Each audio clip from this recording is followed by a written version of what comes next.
A sure sign of baseball season, Sam Kennedy's biannual appearance on the Fenway Rundown. This, the opening day version. Sam, when we ask you at this point, it's always like, oh, of course, this is just a time-honored tradition. This year, though, as Sean and I were just talking about, you guys spent money. The Celtics have been sold to someone else, and Sean hates golf. So, what are we possibly going to talk about? Let's talk baseball, guys. It's that time of year. Yes, it is. As we record this Monday afternoon, 4 days or 3 days before opening day, the three of us separately will be heading down to Texas for opening day on Thursday. I want to start with this, Sam. We've had these conversations now at the beginning and end of the last few seasons. I can't remember one in which the expectations were this high for your team, where the vibes were as good, I guess, and there's as much excitement. Does it feel after the offseason you had in the spring training you guys are coming off of that? Um, there really is a window here, and that the excitement really is back. Well, we definitely feel it. Expectations should always be high. This has been a long, winding off season from where we started right after the World Series to where we are today. For some reason, it feels particularly long. It was busy. We weren't sure what direction things were going to go. We had a plan to execute in the off season, and really pleased with Craig Breslow and the whole baseball operations group in terms of what we were able to get done. But yes, it does. There's a lot of positivity, a great vibe. There was a lot of excitement down at camp, some great new faces and new additions, but obviously now, as you two guys know better than anybody, none of that matters. And we get going here on Thursday, and the group's really excited. But yeah, it's great that there's high expectations, and there should be, and we're really looking forward to it. Sam, I know that you have been kind of in and out of Fort Myers and spring training for a good chunk of the spring, but back in Boston and at your office at Fenway, wondering maybe what you've had a good off season. You addressed the number one pitcher thing. You got the right-handed bat you needed, and Alex Bregman. People are very bullish on this team, but from a business standpoint, whether you measure that by ticket sales or sponsorship renewals or advertiser interest, give us a sense of what this good off season has meant for the franchise from a business standpoint. Well, it has been a good off season from a business perspective and from a baseball perspective. Our fans are so loyal and always support us, but there was a real expectation that we were going to address our most critical needs. And when you add Garrett Crochet and Walker Bueller and Alex Bregman, not to mention Aroldis Chapman and other pieces of the puzzle, coupled with a lot of the young guys who are really starting to come into their own, there's excitement. And what probably is the most exciting, guys, is the fact that our fans, I think, recognize the window here and the long nature of that window for competitiveness. At least we hope that is the case, given what a great job our baseball operations group have done in player development.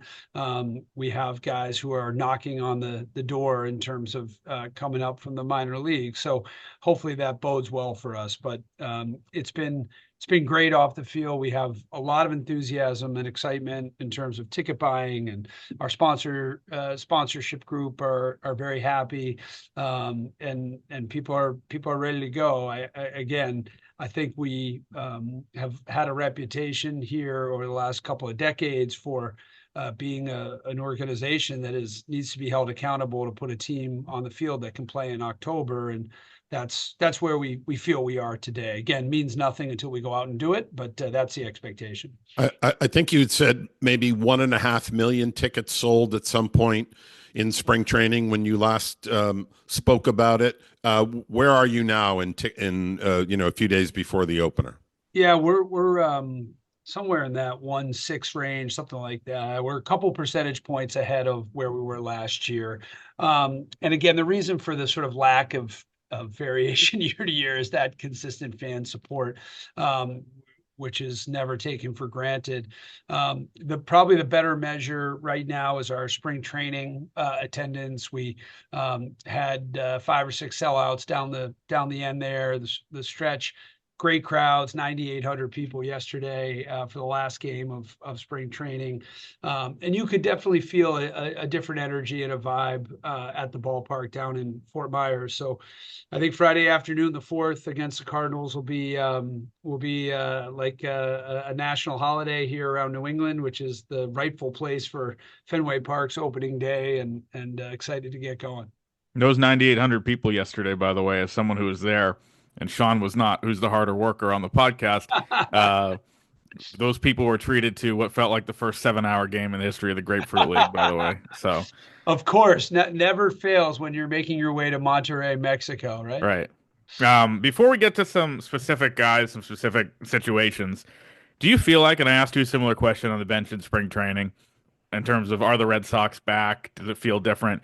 Do you feel, at least from a media perspective, fan perspective, narrative perspective, that the heat is off you guys after you, you know, put up to shut people up and spent?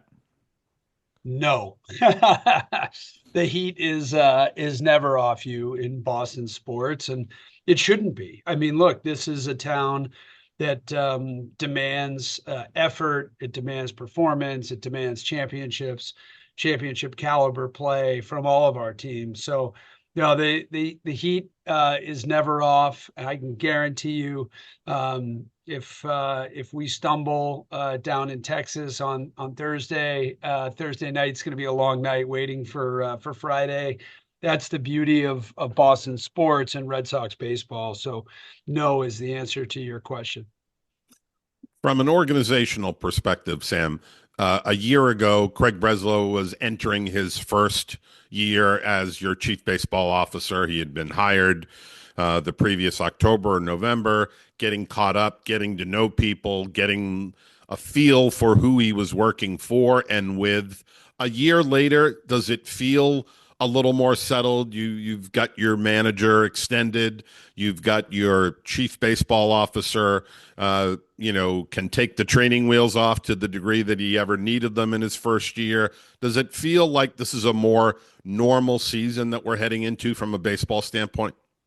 Well, I hope so. But the best organizations in baseball that I've observed from my time in the game, going back to early 1990s, is when you have that stability in baseball, as you mentioned, Sean. Whether it was Kevin Towers and Bruce Bochy, or Brian Cashman, and I go all the way back to the Buck Showalter days, and then into Joe Torre. You've had Theo and Tito here. The list goes on and on. When you have a great working relationship between the general manager and the manager, doesn't mean they always agree, doesn't mean they're always on the same page. Everyone knows who's in charge. The buck stops with Brez in terms of final baseball decision making.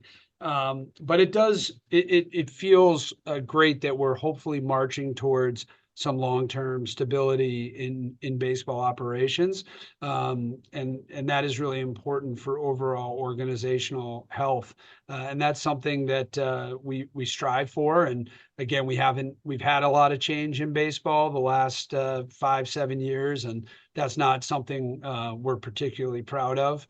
That's on us, and we've made some changes, but it does feel that Brez and AC are the right people at the right time. Sam, moving on to the roster and some of the big storylines that have dominated the last 6, 7 weeks. Obviously, the Rafael Devers position thing is a question that Alex Cora has had to answer or deflect every day for the last few weeks.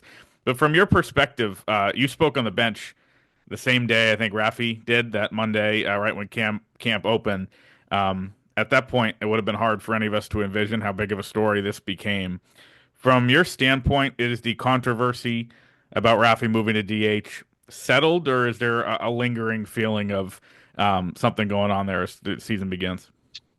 Look, I think Rafi did exactly what we would have expected and what superstar players do. He's put winning and the team above all else. It doesn't mean he is going to agree with every decision. Doesn't mean he's not one of the more competitive people on the planet. And as I said down in Florida, I think he's the only player in uniform with a ring from 2018. This guy wants to win championships, and he's a championship caliber player. He leads baseball in many offensive categories going back to 2019, as you guys know.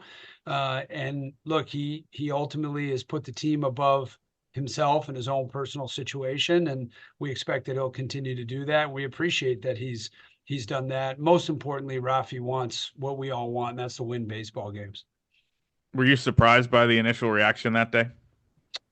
No, I think all news is big news in Red Sox Nation, and it's this is emotional. People put their life into it, and so it's important for us in leadership to support all of our guys in uniform at all turns, but it's also our job to make the really difficult and important decisions in terms of who is in what position, whether that's Craig Breslow leading the operation, extending Alex Cora as manager, or what the lineup card is going to look like on any given night. That's the responsibility of the baseball operations leadership, and they're going to continue to make the decisions that put us in the best position to win.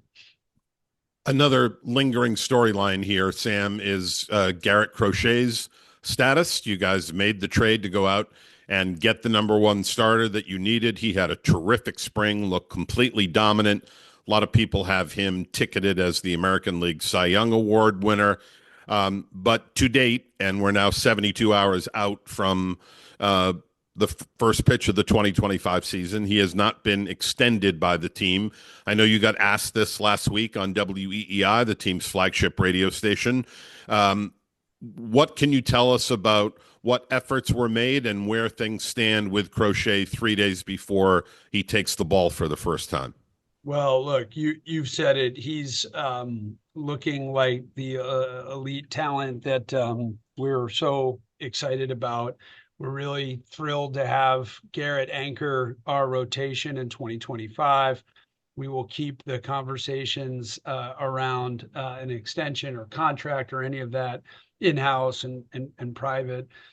I will say, from talking to Garrett, his wife Rachel, being around them, seeing their reaction to coming to Boston for our fan fest, seeing them down at spring training, this would be a great place for him for the long term. Hopefully he feels that way as well. But in terms of contract negotiations and discussions, thankfully we'll keep that private, leave that to Brez and his representatives, and we'll go from there. But just excited that he's going to be taking the ball on Thursday.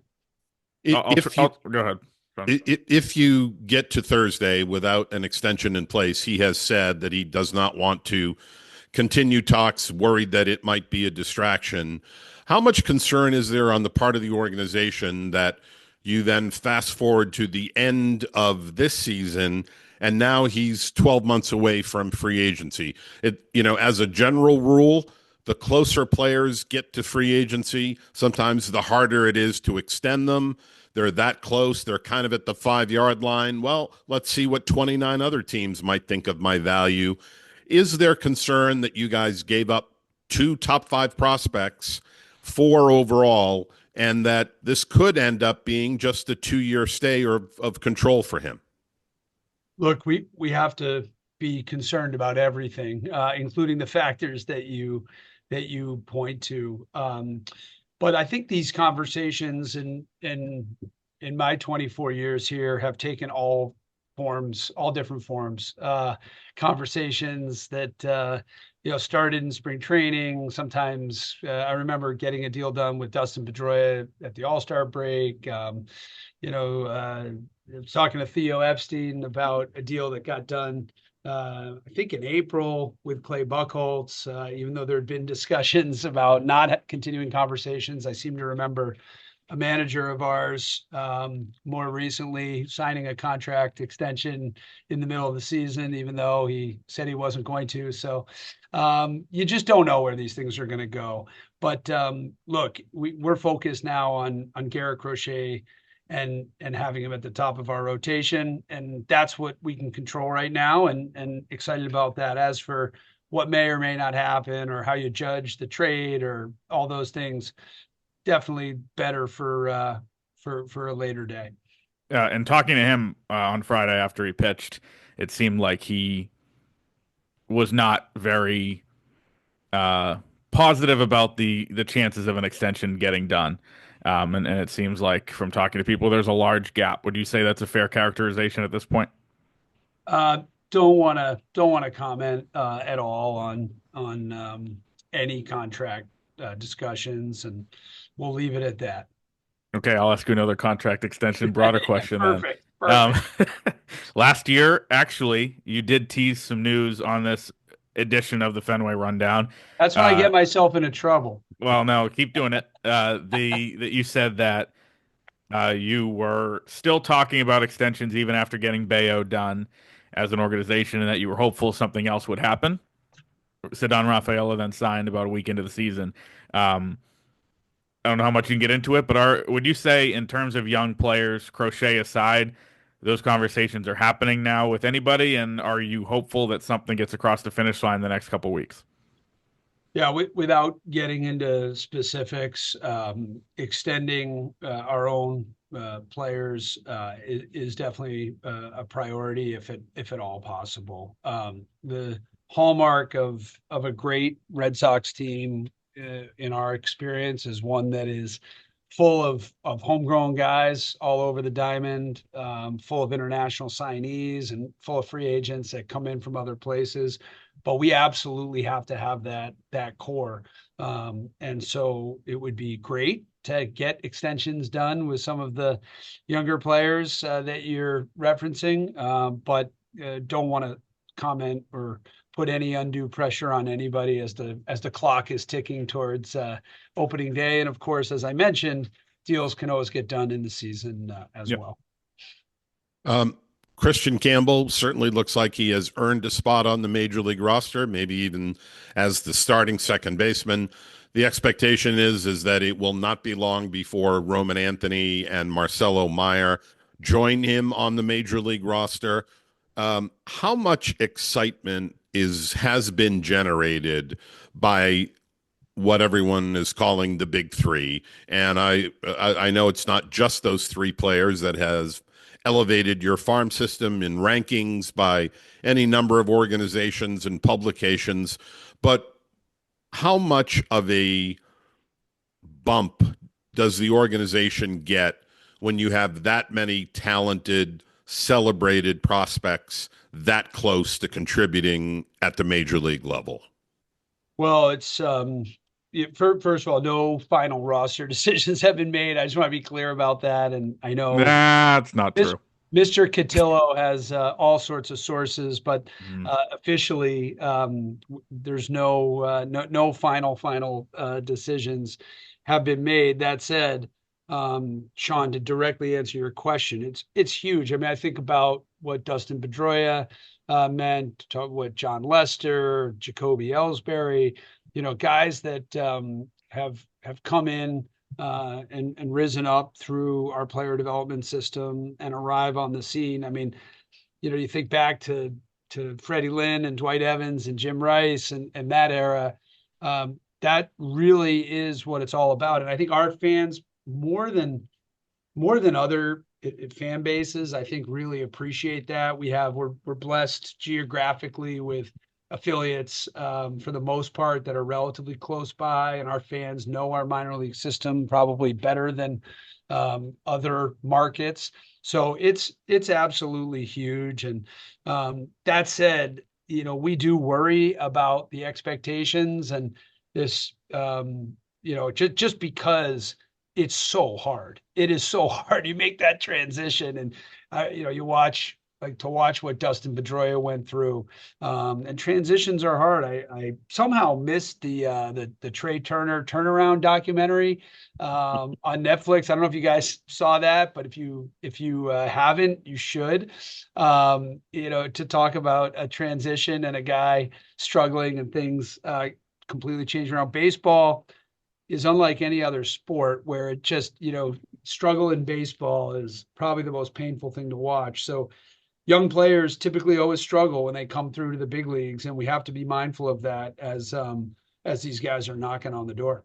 Sam, on that, I think it's interesting that we've noticed in the last few years, it's definitely a legit effort from MLB, from the Red Sox, from all the teams to pump up these kids before they've made it. I mean, you guys have a player development Twitter account, or X, though it's really Twitter, that is pumping out highlights of the big three. You have these spring breakout games. You have Marcelo and Roman and Christian at, Fenway Fest winter weekend answering questions. Do you ever fear that the hype gets too big before a major league debut in today's day and age? Definitely. And it's a balance, right? I mean, our job is to market the team aggressively, promote the players. This game is all about the players. Literally, nothing else matters. Our fans care deeply about the players, but yeah, you want to balance it while you also want to celebrate them at the same time. And I'll tell you, Chris, a lot of our efforts the last 3, 4 years at the local level, but also at the MLB level, really, at least from my little corner of the world, grew out of discussions with players through the context of collective bargaining Hmm. about the desire from the Players Association to have those of us in management and leadership market the game more aggressively. And you have to tip your cap to Major League Baseball for listening, taking on that feedback, and doing exactly what you just pointed out in terms of marketing, not just the existing star players, but the future. I think our Netflix project is an example of that, and it's something that we need to do it. But yes, the answer is yes. We get a little worried about the expectations, the amount of pressure that we may be putting on these younger players, given how hard it is to perform at the big league level. On the subject of Major League Baseball and the Players Association, the current CBA has about 20 months to run here. It expires December 1st, I believe, of 2026. So it's good for this year and next. But already you could hear the drum beats a little bit in the distance as each side kind of gets entrenched and starts to send out signals about what it's looking for in a new agreement. You're certainly among those that are involved in this process. How optimistic are you that baseball can avoid any sort of lockout or stoppage and continue its history of not missing games on the field when 2027 rolls around? Well, one surefire way to not get myself in trouble is to not talk about the collective bargaining agreement or anything related to labor discussions or negotiations. So I will avoid that at all costs, other than just to really reinforce what has been an awesome several years for Major League Baseball in terms of the growth of the game, the internationalization of the game, the young players. Baseball is in a terrific spot. The rule changes, I want to double click on the rule changes. I think when we look back in baseball history, there are certain moments in time where the game really took a massive step forward. Whether it was the advent of Camden Yards and new downtown ballparks, things like that, and sort of the trend that followed. I hope our rule changes and innovation that Major League Baseball created are the start of examining, studying, and implementing changes and innovation to the game, because it really has made baseball as a sport, as a consumer, as a fan-focused entity, really much, much better. So that partnership between the players and management and the ownership on how the game is played is so critical, and hopefully we'll continue to do more of that. And Sean, I'm an optimist, so I'll leave it at that. But baseball is in a really good place right now. A simple softball yes or no question, Sam. Are Play the the Red Sox in favor of a salary cap? I am not going to talk about baseball economics on the Fenway rundown, on or off the record, but appreciate the setup. Yeah, well, Sean's going hard hitting. I'll go legit softball with two questions to end this. Number one, and there, you know what, Sam? It's not about the All-Star game. I think we're going to give you a break on that because you answered it on the bench. Pete beat me to it. Um, Number one, what I think you might have answered this already too, but what changes can we expect to Fenway for fans that are going to be there to see the Sox play the Cardinals next week? Is there anything major they can expect? Well, the biggest change, thanks to Jonathan Galula and his team and Sarah McKenna, very simple but important, and that is brand new video boards all over the place. It was can't believe it because I feel like we just did it, and someone reminded me it was like 11 or 12 years ago. That's how old I'm getting and how fast the seasons go by. But that is a major upgrade to Hmm. the ballpark. Beyond that, opening day, we're going to have a tribute led by Sarah McKenna, as she always does. She's in charge of our fan experience at Fenway Park, dedicated to the late great, our beloved Louis Tiant and the 1975 team. So it'll be a really special day on the 4th. And then the last thing, and this is weirdly, other than Crochet and Devers, probably one of the hottest topics of spring training. The new City Connects are something that people are obsessed with. We've heard that they're green. No one's seen them yet. Do you have a date when they're going to be unveiled, and B, a date when the team's going to wear them first? I don't, but I can tell you that they will be controversial. And I think you're on the right track in terms of the color scheme that you mentioned. I'm not surprised to see that the rundown has it before anybody else.